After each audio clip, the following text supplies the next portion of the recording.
It's 10 o'clock on a Thursday night. Beautiful sounds can be heard coming from the basement of Bowling Green State University's Hannah Hall. What many may consider to be an unknown foreign music is not thought to be music at all by those creating the sound. This is an evening prayer ceremony held by BGSU's Muslim Student Association. My name is Brandon Bryant, and I aim to find the relationships between the voice, music, and Islam. My first question I want to ask, is there any forms of music that are used in any typical Islamic worship practices? No. No? I am, in my studies I kind of found, the different ways of reciting the Quran and the call to prayer. What ways would you say those are similar and different to singing? Well, the Quran is chanted. We call it. It's more. I guess it could be construed as singing, but it's more of a chant than it is an effort to sing.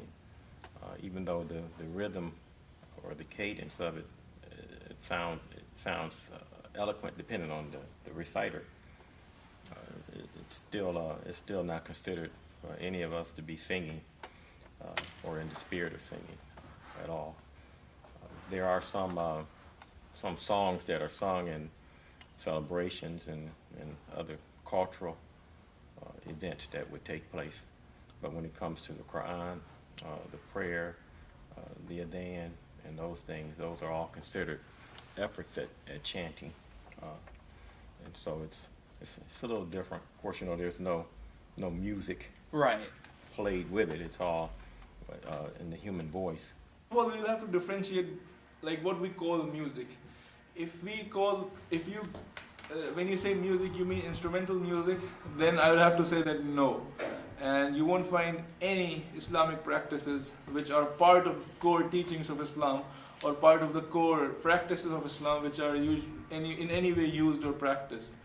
But if you mean by music vocal music, like the modulation of the voice, and without any instruments, like normal use of mouth and all of that skill, that is allowed, and that is in fact used in our prayer, in our call for prayer, and in our general recitation of the book. I mean, it's a very deep question. I don't know if I answered that correctly, but this is how I feel. The main difference between how can you classify something as a song or singing and something that is not a song?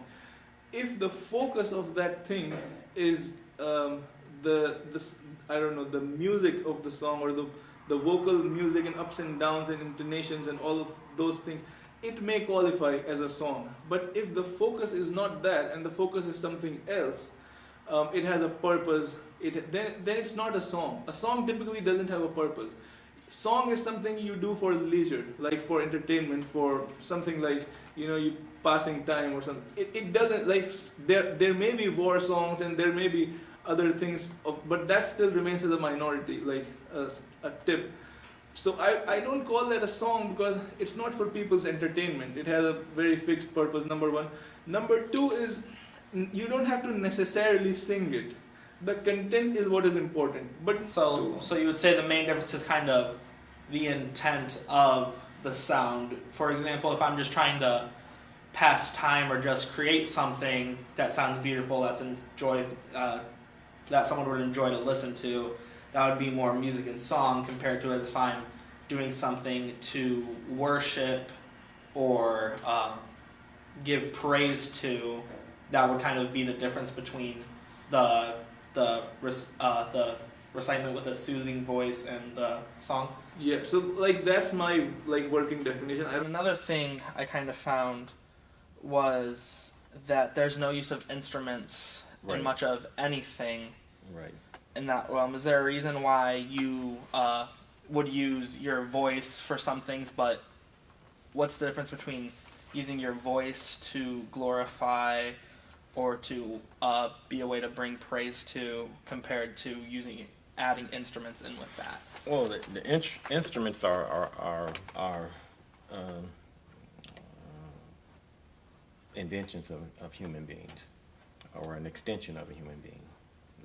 And so the instrument in and of itself doesn't offer any praise whatsoever.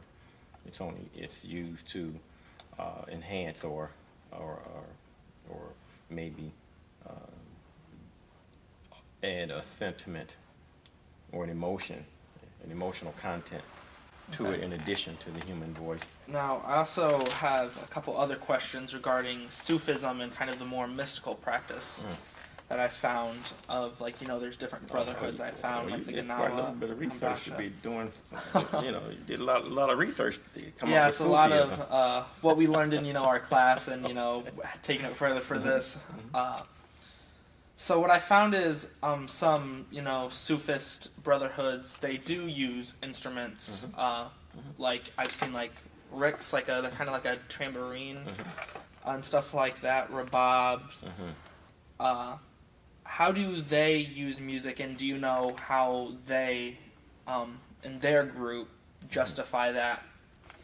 Well, I don't think it's so much a justification. People, the one thing that Islam doesn't come to do is to move people so far away from their cultural expression and their traditions that it consumes their life. And many people bring into religion with them, especially people who convert to it. They bring in their life. The life that they were living comes along with it. It doesn't just change overnight. And maybe some of it doesn't go away at all. And many people in many cultures, they love music. They love their traditional music. And they love their instruments. And my last question is kind of just over anything we talked about or anything I didn't bring up. What's something you feel should really be a point that's driven home about the whole, whether it be, the absence of music, the difference between, chanting and singing, or about instruments? What's something you'd really like to be driven home in this conversation? Well, And I believe that God loves beauty.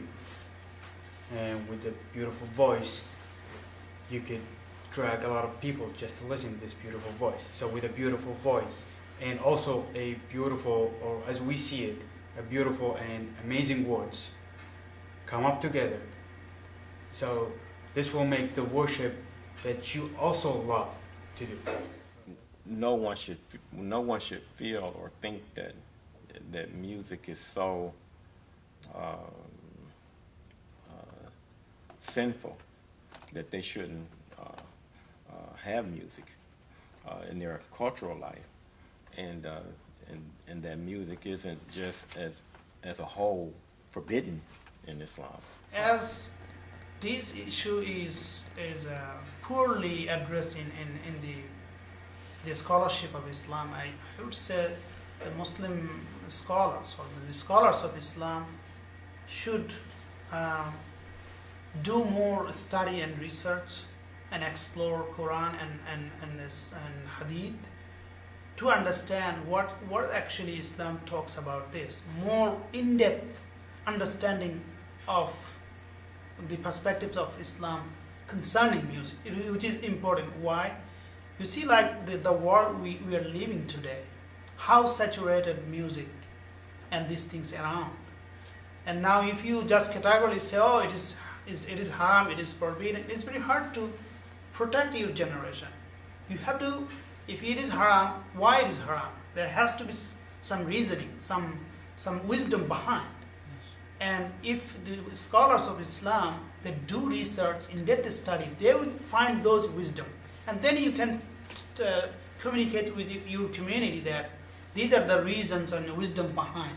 And that's why we encourage these, we don't encourage this. You can talk about that.